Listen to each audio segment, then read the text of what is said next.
오늘 저에게 주신 말씀은 룻기 1장 15절로 22절 말씀입니다. 구약 성경 룻기 1장 15절로 22절입니다.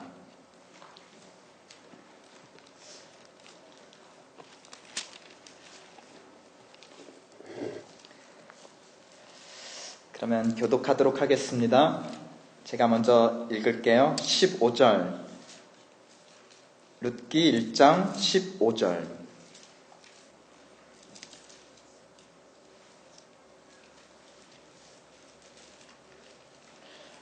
나오미가 또 이르되 보라 내 동서는 그의 백성과 그의 신들에게로 돌아가나니 너도 너의 동서를 따라 돌아가라 하니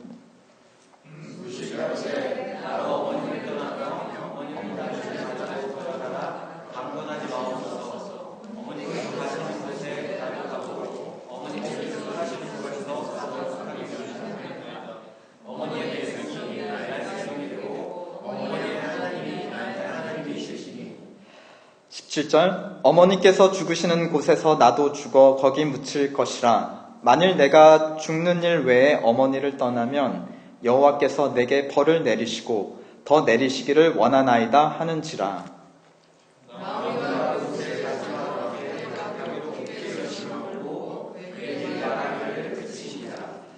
이에 그 두 사람이 베들레헴까지 갔더라. 베들레헴에 이를 때 온 성읍이 그들로 말미암아 떠들며 이르기를 이가 나오미냐 하는지라. 나오미가 그들에게 이르되 나를 나오미라 칭하지 말고 마라라 칭하라. 이는 전능자가 나를 심히 괴롭게 하셨습니다. 내가 풍족하게 나갔더니 여호와께서 내게 비어 돌아오게 하셨느니라. 여호와께서 나를 징벌하셨고 전능자가 나를 괴롭게 하셨거늘 너희가 어찌 나를 나오미라고 부르느냐 하니라. 나오미가 모압 지방에서 그의 며느리 여인 룻과 함께 돌아왔는데 그들이 보리 추수 시작할 때에 베들레헴에 이르렀더라. 잠시 기도하겠습니다. 하나님 아버지, 도망가고 싶은 저의 마음과 발걸음을 붙잡아 주시옵소서. 아름다운 소식을 전하는 발걸음이 아름답다 하셨사오니 주님 이 자리에 세워주신 만큼 진실되고 하나님의 백성을 향하신 하나님의 마음을 잘 전할 수 있도록 또 잘 받을 수 있도록 여기에 모인 자들을 주님의 언약의 은혜 안에 묶어 주시옵소서. 언약의 끈 대신 우리 주 예수 그리스도의 이름으로 기도드렸습니다. 이 하나님의 창조의 역사는 채움의 역사입니다. 하나님께서 먼저 공간을 만드시면 그 이후에는 공간을 채우시죠. 하늘을 만드신 다음에는 그 하늘을 채울 해와 달과 별들 그리고 하늘을 날아다니는 새들을 만드십니다. 바다를 만드신 후에는 그 안을 물고기로 채우시죠. 땅을 만드신 후에는 식물과 동물로 채우십니다. 그리고 이 모든 채운 것들을 다스리는 대리자로 하나님의 통치를 대리하는 자로 사람을 창조하시죠. 창조가 채움의 역사라면 타락은 채워진 것을 잃어버리는 상실의 역사라고 우리는 볼 수 있겠죠. 첫 인간 아담과 하와가 선악과를 얻은 대가로 잃어버린 것이 참으로 많습니다. 그렇죠? 낙원을 잃어버립니다. 우리 신락원이라고 하죠. 그리고 영원한 생명을 잃어버립니다. 그리고 하나님과의 친밀한 관계를 잃어버리고 또 이 모든 것들을 잃어버림으로 말미암아 자기 자신조차 잃어버리게 되죠. 자기가 누구인지 상실하는 상실의 시대를 사람들은 살아가게 됩니다. 우리 목구멍이 포도청이라고 하는 말이 있잖아요. 우리는 먹어야 사는 존재, 채워야 사는 존재잖아요. 그렇죠? 채우는 것을 멈추는 순간부터 우리는 죽음에 가까이 끌려가는 그런 존재이기에 죽음으로부터 멀어지기 위해서 우리는 계속해서 목구멍에 뭔가를 집어넣어야 됩니다. 근데 현대인에게는 이제 음식 외에 새로운 이제 포도청이 있습니다. 예를 들면 이제 셀폰 배터리가 있습니다. 우리 현대인들은 셀폰 배터리 차지하는데 아주 그냥 혈안이 돼 있죠. 이거 조금이라도 그거 배럴이 떨어지면 뭔가 계속 불안해요. 이 상실한 마음이 있어요. 막 관계가 끊어질 것 같고 금방 무슨 큰 비즈니스 딜이 들어올 것 같은데 이거 꺼져가지고 못 들어오면 실패하면 어떡하나 하는 막연한 불안감이 우리를 엄습합니다. 또 우리에게 새로운 포도청이 있다면 뭐 카톡 메시지도 있겠죠. 카톡이 왜 안 울리나 막 계속 셀폰을 계속 꺼내나 보지 않습니까? 그렇죠? 또 뭐 그 페이스북 사용하시는 분들은 누가 라이크를 왜 안 눌러주나, 그렇죠? 계속 누군가 라이크를 채워주기를 바라는 그 갈망함들이 우리에게 있습니다. 이것이 다 우리의 인간됨의 그 본질이 무엇이냐? 우리는 채움받아야 하는 존재이다. 그러나 타락 이후 우리는 상실의 시대를 살아가고 있다는 것입니다. 불교에서는 자꾸 비유라고 해요. 근데 이것은 인간의 본성에 맞지 않는 가르침입니다. 여기에 굉장히 모순이 있는데요. 정작 비유라고 하면서 이 비유라는 가르침을 사람들에게 채워주고 있어요. 그렇죠? 그러니까 아이러니가 아닐 수 없습니다. 아니 자기를 비유라고 해놓고 이 비유라는 사상을 사람들에게 계속 전파하면서 채워주고 있어요. 그러니까 이 비유라는 가르침에 모순되는 것이 바로 이 자기를 비유라는 불교의 가르침이 아닐 수 없습니다. 사람은 채워야 사는 존재입니다. 오늘 우리가 읽은 룻기의 배경은 상실의 시대를 다루고 있어요. 무엇이 상실되었는가 보니까 비가 상실된 시대를 살아가고 있습니다. 또 비가 내리지 않으니까 곡식이 상실된 시대를 살아가고 있어요. 오늘 읽은 그 장소적 배경이 베들레헴인데요. 그 베들레헴의 원래 뜻풀이가 빵집입니다. 빵집. 네. 근데 빵집에 먹을 빵이 없다는 거예요. 여러분 그 베이커리에 이제 갔는데 뭐 하얀 풍차, 모짜르트 이런 데 갔는데 빵집에 빵이 없다고 생각해 보세요. 이만한 상실의 시대가 우리 피부에 와닿는 비유가 어디 있습니까? 그런데 이 이스라엘의 빵집이라고 불리우는 가장 부유하다고 먹을 것이 풍성하다는 이 베들레헴 지역에 마저 지금 먹을 음식이 없는 그런 시대라는 것입니다. 그래서 여기에 살던 한 사람인 나오미의 가족이 또 무엇을 상실하냐? 고향을 상실합니다. 고향에서 먹을 게 없어요. 그러니까 모압이라는 이제 외국 땅으로 이민을 가는 거예요. 그러니까 고향을 상실합니다. 그 외국 땅에서 무엇을 또 상실하죠? 우리 룻기 이야기를 잘 알고 계시죠? 그렇죠? 자기 남편을 상실하죠. 그리고 한 몇 년 후에 두 아들마저 상실합니다. 그리고 이제 베들레헴으로 돌아오는 길에 두 며느리마저 떠나보내기로 결심을 하죠. 그러니까 룻에게는 이 나오미에게는 남은 것이 아무것도 없는 그야말로 상실의 시대를 살아가는 인간의 전형적인 모습이 아닐 수 없습니다. 그래서 이 나오미는 20절에서 나를 나오미라 부르지 말고 나를 마라라 부르라 사람들에게 말합니다. 이 나오미는 내 기쁨이란 뜻이에요. 내 희락, 내 기쁨이란 뜻인데 뭐 이제 한국 이름으로 좀 따지면 뭐 미희, 덕희 뭐 이런 거겠죠, 그렇죠? 그런데 내 인생의 기쁨이 상실되었으니 내 이름을 더 이상 덕희, 미희라고 부르지 말고 괴로움이라고 불러라, 쓰디씀이라고 불러라. 이제 마라라는 이제 히브리어가 쓰다 이런 뜻입니다. 그러니까 이 나오미는 무엇을 상실한가요? 살아갈 기쁨과 지금 소망을 상실하여 살아가고 있다는 것입니다. 이러한 룻기의 시대적 배경을 우리는 좀 더 넓은 관점에서 보면은 사사들이 다스리는 시대, 사사기라고 합니다. 이 사사들은 이제 재판장과 같은 자들이에요. 그런데 이 시대가 근본적으로 상실한 것이 있습니다. 그러니까 비를 상실하고 먹을 빵을 상실하고 남편을 상실하고 아들을 상실하고 기쁨을 상실하고 살아갈 소망을 상실한 이 모든 것을 초래한 아주 근본적인 상실을 이 사사기 결론은 이렇게 내리고 있습니다. 우리 그 룻기 바로 앞 책이 사사기인데요. 여러분 그 한 장만 앞으로 넘기셔서 사사기의 결론을 한번 같이 읽어보겠습니다. 21장 25절입니다. 다 함께 읽어보실까요? 그때에 이스라엘에 왕이 없었으므로 사람이 각기 자기의 소견에 옳은 대로 행하였다. 무엇이 없는 시대였습니까? 무엇이 상실된 시대? 이스라엘의 왕이 상실된 시대였습니다. 그런데 굉장히 여기에 또 아이러니가 있어요. 왕이 없는데, 왕이 없는 시대이니까 모든 사람이 왕 노릇을 하는 시대가 되었어요. 그렇죠.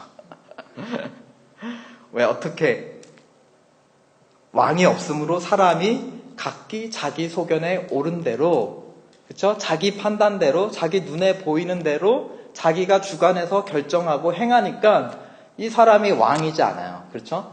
오늘날 우리 민주주의에는 왕이 없다고 하죠. 그러나 뒤집어 말하면 민주주의는 만인 왕의 시대입니다. 모든 사람이 왕이에요. 그렇죠? 자유민주주의는 자기가 결정하고 자기가 원하는 대로 살아갈 수 있는 거예요. 그 시대가 바로 이런 아이러니한 사사들의 시대였습니다. 그래서 이스라엘 사람들이 보니까 왕이 없는 게 문제예요. 그래서 이제 왕정 시대를 통해서 무엇을 뽑죠? 이제 왕을 뽑습니다. 그렇죠? 사울 왕으로부터 해서 다윗 왕 해가지고 이스라엘의 이제 왕들이 열왕기 상하에 쭉 그 행적들이 묘사되어 있어요. 그런데 그럼 인간 왕들을 없어서 문제가 됐으니까 인간 왕들을 세움으로써 이 모든 문제들이 또한 해결이 되었는가? 그렇지 않습니다. 이스라엘의 열왕기 상하의 역사의 결론은 무엇으로 끝나게 되죠? 이스라엘 백성이 왕들을 세운 그 결론은 포로로 외국에 끌려가는, 집단으로, 단체로 약속의 땅에서 뿌리 뽑혀져서 약속의 땅을 상실하고 마는 그러한 더 심한 결론에 이르게 되는 것입니다. 그러므로 우리가 오늘 만나고 있는 이 나옴이라는 인물은 사사기와 그 다음에 왕정시대의 이스라엘 사람들의 모습을 대표하는 굉장히 전형적인, 대표적인 인물이라고 우리는 살펴볼 수 있습니다. 어떤 면에서 그런가요? 일단 이 나오미는 자기 소견에 옳은 대로 이 시대 사람들이 왕이 없었으므로 자기가 왕이 되어서 자기가 옳은 대로 다 결정을 했다고 하지 않았나요? 그래서 이제 자기가 살고 있는 곳에 비가 안 내리고 가뭄이 들어 먹을 것이 없자 자기 소견에 옳은 대로 판단해서 하나님께서 만들어주신, 선물로 주신 약속의 땅을 떠나 살 곳을 찾아 모압 땅으로 가기로 결정합니다. 근데 아브라함의 예를 들어서도 우리가 알다시피 하나님의 백성들이 약속의 땅을 떠나면 항상 축복이 아닌 문제가 생겨요. 그렇죠? 아브라함이 흉년이 들었다고 애굽에 먹을 것을 찾으러 갔다가, 그렇죠? 무슨 일이 있었죠? 바로가 그 아내 사레를 너무 마음에 들어 하는 것 같아서 자기가 사라의 남편이라는 것이 밝혀지면 바로왕이 자기를 죽이고 아내를 취할까봐, 그렇죠? 아내를 자기 누이라고 거짓말하는 그러한 어려움들을 당하게 됩니다. 그래서 약속의 땅, 하나님께서 주신 약속의 땅을 떠난다는 것은 그 백성들에게 결코 축복이 아닌 저주인 것들을 구약 성경은 계속해서 얘기하고 있어요. 포로로 끌려가는 것도 마찬가지인 것이죠. 또 나오미는 이제 모든 것을 잃어버린 끝에 이제 룻이라는 과부이자 여자이고 그 다음에 이스라엘 사람도 아닌 외국인 모압 여자 룻 하나만 남은 자기 인생을 보며 자기의 주관대로 그냥 보이는 모양을 봤을 때 이것이 나에게 아무 소망이 없다라고 자기 주관대로 판단을 내립니다. 그러므로 사람들에게 나를 기쁨이라고 덕희라고 부르지 말고 쓴 마음이라고 불러라. 그렇죠? 그렇게 사람들에게 자기 인생을 판단해 버립니다. 이미 결정해 버린 거예요. 또 세 번째로 더 심한 것은 이것입니다. 자기의 주관대로 하나님이 자신을 벌하고 버리셨다라고 믿어버리는 것이에요. 그렇죠. 우리 한번 21절 그가 이렇게 얘기합니다. 내가 풍족하게 나갔더니 여호와께서 내게 비어 돌아오게 하셨느니라. 여호와께서 나를 징벌하셨고 전능자가 나를 괴롭게 하셨다. 그러니까 하나님이 나를 벌 주시고 괴롭게 하셔서 내가 이 모든 것을 잃어버리고 내 삶에 아무 소망이 없다. 이 모든 어려움과 고난과 곤고함의 원인은 바로 전능자 하나님에게 있다라고 하나님을 자기 나름대로 주관대로 판단해 버린다는 것입니다. 즉 다른 사사기 사람들과 마찬가지로 자기 소견에 옳은 대로, 그렇죠? 자기 눈에 보이는 대로 자기 삶을 주관하고 판단하고 움직였던 그런 사람이 바로 나오미였던 것이에요. 바로 이들이 상실했던 것은 무엇이죠? 그들이 진정으로 섬겨야 되는 왕, 그러나 섬기고 있지 않은 그 왕, 이들이 잃어버린 진정한 왕은 인간 왕들이 아닌 하나님이시라고 하는 그들을 언약 백성으로 삼으신 그 하나님, 그 하나님을 바로 아는 지혜, 그것을 이들이 상실하였던 것입니다. 그렇다면 당신의 백성들이 이렇게 상실의 시대를 살아가고 있을 때 우리 하나님은 도대체 어디서 무엇을 하고 계시단 말인가요? 여러분들이 룻기를 읽어보면 굉장히 재밌는 것이 있습니다. 하나님이 나타나시질 않으세요. 하나님 막 직접 구름 타고 불꽃 가운데 강림하셔서 막 꾸짖으시고 이렇게 막 말씀하시고 뭐라도 좀 꾸짖으시더라도 좀 한마디 말이라도 좀 해주시면 좋은데 하나님은 절대적으로 여기서 침묵하세요. 하나님이라는 주어가 나오지가 않아요. 그러니까 하나님이 주체가 되어 말씀하시고 행동하는 것이 이 룻기에는 나오지를 않아요. 다 사람들이 얘기하고 사람들이 판단하고 사람들이 행동하는 이야기들이에요. 하나님은 어디에 숨으셨는가 말이에요. 왜 나타나시지 않는가? 왜 말씀하시지 않는가? 왜 행동하시지 않는가? 왜 상실의 시대를 살아가는 당신의 백성들을 채워주시지 아니하시는가? 근데 이것이 저는 그 룻기의 굉장한 그 묘미이자 미학이라고 생각해요. 되게 은근한 거 있죠. 그렇죠. 이렇게 대놓고 하나님을 보여주는 것이 아니라 이렇게 은근하게 하나님이 이렇게 행동하고 계시는 거 아닌가? 하나님이 이런 계획을 갖고 계시는 거 아닌가? 하나님이 이렇게 일하고 계시는 거 아닌가? 그런 것들을 이렇게 조금씩 이렇게 감질만 나게 이렇게 마치 여러 포장으로 겹쳐져 있는 그런 선물이나 과자같이 이 까도 자꾸 조금씩 밖에 나오지 않는 약간 그런 묘미가 있습니다. 그 단서가 있는데요. 하나님께서 일하고 계시다고 하는 단서가 22절에 있습니다. 한번 다 같이 읽어보실까요? 나오미가 모압 지방에서 그의 며느리 모압 여인 룻과 함께 돌아왔는데 그들이 보리 추수 시작할 때 베들레헴에서 이르렀더라. 아니 여기서 우리 하나님의 일하심을 어떻게 발견할 수 있죠? 흉년이 들어서 이 베들레헴 땅을 떠나 이민을 갔는데 모든 것을 잃어버리고 그리고 옆에 있는 며느리 룻은 지금 뭐 아무것도 아닌 존재예요. 그렇죠? 그러니까 모든 것을 잃어버리고 왔는데 무엇이 시작되었냐? 보리 추수가 시작되었다. 보리 추수에서 어떻게 우리는 하나님이 어떻게 역사하시는지를 어떻게 보리 추수에서 알 수가 있나요? 그렇죠? 근데 알 수가 있습니다. 비었던 들녘이 추수할 보리로 채워지기 시작했다. 이것은 이 이스라엘에서 주신 그 절기의 율법들이 있는데 그 절기 중에서 초실절을 가리키고 있어요.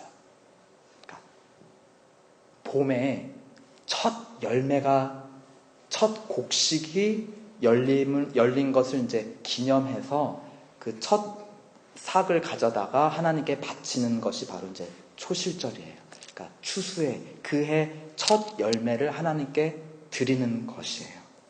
그런데 이 초실절 바로 앞에는 무슨 절기가 있는 줄 아세요? 유월절이 있습니다. 유월절.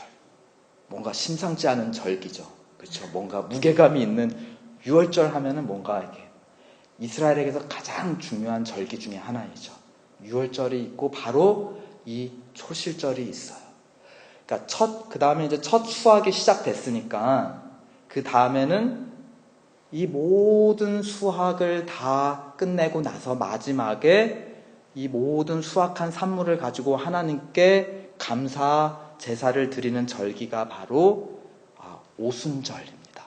오순절 또 다른 무게감이 있죠. 우리는 알고 있습니다. 사도행전의 오순절에 무슨 일이 일어난지 알고 있기 때문에. 그래서 이 초실절과 이제 오순절이 있는데 왜 오순절이라고 하냐? 오순절이라는 건 50번째 날이라는 뜻이에요. 이제 우리나라 옛 고어로 오순, 50번째 때라는 거니까 처음 곡식을 딴 그 초실절 이후로 50일 지난 다음에 하나님께 추수의 감사를 드리는 것이 이제 오순절입니다. 근데 이제 보통 이 이스라엘 사람들이 봄에 보리하고 밀을 뿌려요. 근데 이제 특성상 보리가 더 일찍 곡식을 맺습니다. 그래서 가장 먼저 맺히는 그 곡식이 보리였어요. 그래서 사람들이 이제 초실절을 또한 맥추절이라고 부르기도 합니다. 왜냐하면 이제 처음 추수한 것이 보리였기 때문에. 이제 그런 점에서 여기서도 보리가 추수 시작할 때가 되었다. 이제 맥추절 혹은 이제 초실절이 된 것입니다. 우리 한번 룻기 2장 23절을 한번 볼까요? 누가 한번 대표로 읽어주시죠. 우리 2장 23절.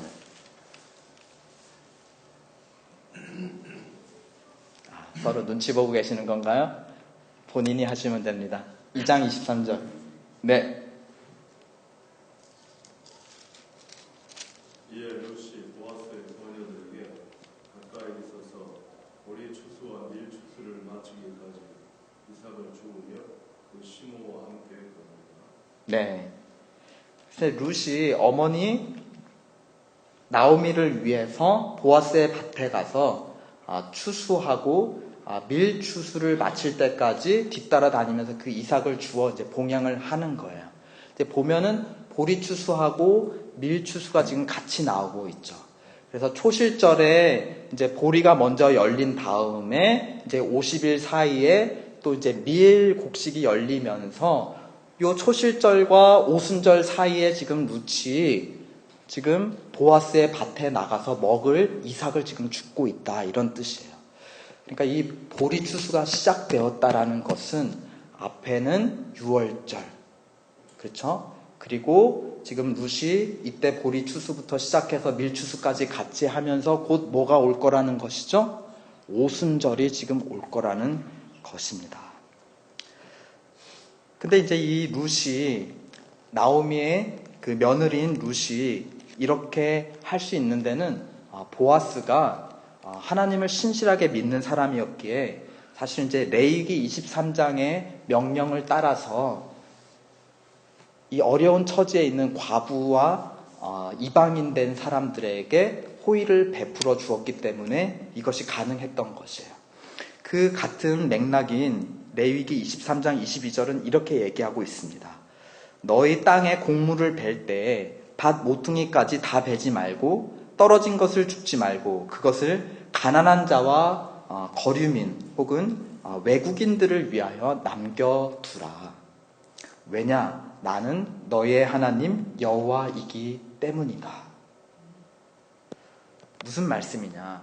이스라엘 백성아, 너희가 외국 땅에서도 옛날에 이집트라는 애굽이라는 외국 땅에서 가난한 자들로, 외국인들로 비참하게 살지 않았느냐. 그런데 나 여호와가 그런 너희를 불러내어서 거기서 구해내서 약속의 땅으로 너희를 데려가 주었고, 원래 너희 땅이 아니었던 지금 살고 있는 약속의 땅을 너에게 선물로 주었다. 그러니까 지금 너희가 살고 있는 이 땅도, 또 이 땅에서 생겨나는 모든 곡식과 소산물도, 그리고 이 땅에서 살아가는 너희 자신도 다 누구의 것이냐? 나 여호와의 것이다. 그러니까 외국 땅에서 가난하고 비참하게 살아갔던 너희를 내가 은혜를 베풀어서 이 모든 선물을 주었던 것과 마찬가지로 너희도 너희 땅에서 살아가는 그런 가난한 자와 이방인들을 돌보라는 것입니다. 그러니까 하나님의 통치를 실현하라는 것입니다. 이제 그런 면에서 보아스가 이것을 실현해서 룻이라고 하는 이방인 여자에게 호의를 베풀어 주었던 거예요. 자기 밭에 보리추수와 밀추수하고 남은 이삭들을 따로 더 다시 2번 거두지 않고 일부러 남겨두어서 룻과 같은 과부와 가난한 자와 외국인들이 그것을 걷어서 먹고 살 수 있게 하였던 것입니다.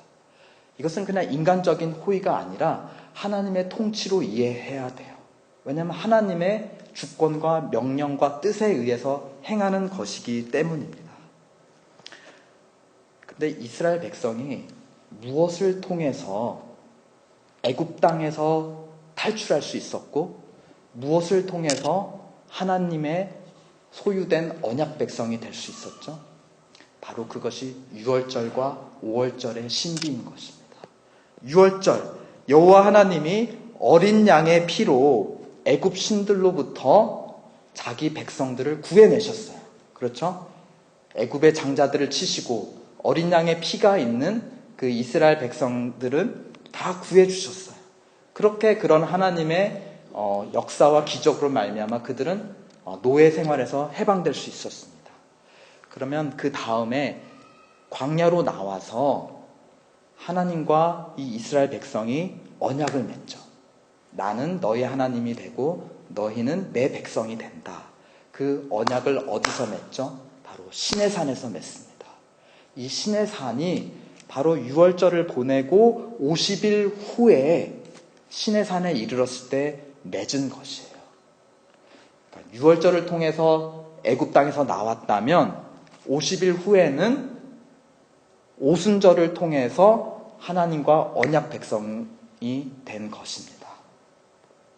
그러므로 이 보리 추수가 시작되었다는 건 그 중간에 있는 것이죠. 그렇죠? 유월절과 오순절 중간에 있다는 것입니다. 그러니까 하나님께서 여전히 주권자로 통치하고 계심을 나타내는 굉장히 감추어진 표현, 은유적 표현이 바로 보리 추수가 시작되었다라는 표현입니다. 그러면 하나님은 어떻게, 무슨 방법으로 가난하고 이방인으로 또 모든 것을 상실해 살아가는 하나님의 백성인 나오미를 위해서 당신의 통치를 실현하고 계시단 말입니까? 죽은 남편과 아들이라도 지금 살아나고 있다는 것인가요? 그런 방식으로 하나님께서 지금 역사하고 계시는 건가요? 그렇지가 않습니다. 다른 또 하나님의 역사하시는 통로가 있다면 바로 우리가 읽었던 1장 22절에 며느리 모압 여인 룻입니다. 며느리 모압 여인 룻입니다. 나오미에게 유일하게 남겨진 존재이죠. 그러나 이 사람은 이방인이에요.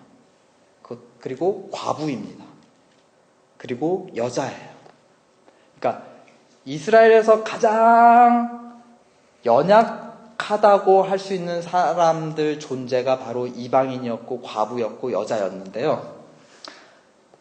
이 룻은 이 가장 연약한 세 존재가 변신 합체한 것이 바로 이 룻이라는 여자였어. 그러니까 이 나오미도 이 룻을 바라보면서 어떤 소망을 발견할 수가 없었어요. 그러니까 1장 13절에 이렇게 얘기합니다. 나는 너희로 말미암아 더욱 마음이 아프다. 그러니까 나도 지금 마음이 아파서 내가 지금 나오미도 아니고 덕희라는 이름도 버리고 그냥 쓴물이다, 쓴뿌리다 이럴 정도인데 내 옆에 하나 남은 너를 보니 내 마음이 더 아프다 얘. 그러니까 근데 이게 어떻게 하나님의 일하시는 어떤 단서가 되고 상징이 될 수 있단 말입니까? 나오미의 상실한 마음을 기쁨으로 채우실 하나님의 통치가 그러나 룻을 통해 이제 막 시작되려고 해요. 보리가 막 이제 맺히는 것 같이 이 아무것도 아닌 그 보리 한 알갱이를 통해서 우리가 하나님의 통치를 보듯이 정말 이스라엘 사회에서 가장 아무것도 아닌 이 이방 여자 과부인 룻을 통해서 우리는 하나님의 역사심을 이제 막 보려고 합니다. 6월절이 지나고 상실한 마음으로 남겨진 또 다른 사람들을 우리는 신약 성경에서 발견해요. 6월절이 지나고 상실한 마음으로 남겨져서 두려움과 애통함 가운데 숨어 있는 사람들을 우리는 또 발견합니다. 그들은 예수님의 제자들이죠. 이들에게 남겨진 것은 십자가이고 그들이 죽기까지 따랐던 스승 예수의 빈 무덤 뿐입니다. 이들은 모든 것을 잃어버린 상실한 마음으로 살아갔던 자들입니다. 그러나 고린도전서 15장에서 그러나 이제 그리스도께서 죽은 자 가운데서 다시 살아나 잠자는 자들의 첫 열매, 첫 볼이 곡식이 되어졌도다. 이 첫 열매, 부활이라는 철매는 이스라엘 배경에서는 보리예요. 보리가 가장 첫 곡식으로 맺히기 때문에 그렇죠? 첫 열매가 되셨다. 그들은 모든 것을 잃어버리고 십자가밖에 남아지지 않았는데 그 십자가가 첫 열매가 되어 그것을 통한 하나님의 통치가 시작되는 것을 이 제자들은 보게 되었다는 것이에요. 6월절 날 예수님이 십자가의 그 근처에 돌아가셨죠. 그렇죠? 달려 죽으셨어요. 그리고 나서 50일이 지난 오순절 날 우리는 사도행전 2장에서 봅니다. 이 첫 열매가 어떤 더 두 번째, 세 번째, 네 번째, 다섯 번째, 여섯 번째 열매들을 맺는지, 어떻게 하나님의 통치가, 하나님의 나라가 이 상실한 제자들의 마음을 성령으로 채우는지, 권능으로 채우는지, 기쁨으로 채우는지, 주를 향해, 주를 위해 기꺼이 고난 받겠다는 충성스러운 마음으로 채우는지 우리는 그 오순절 사건을 보아 압니다. 이제 룻기는 이제 막 6월절을 마치고 이제 오순절 기간 동안 이제 2장, 3장, 4장이 이어지는 거예요. 그러면은 무언가 이루어지겠다라는 기대감을 우리는 여기서 보는 것이에요. 그렇죠?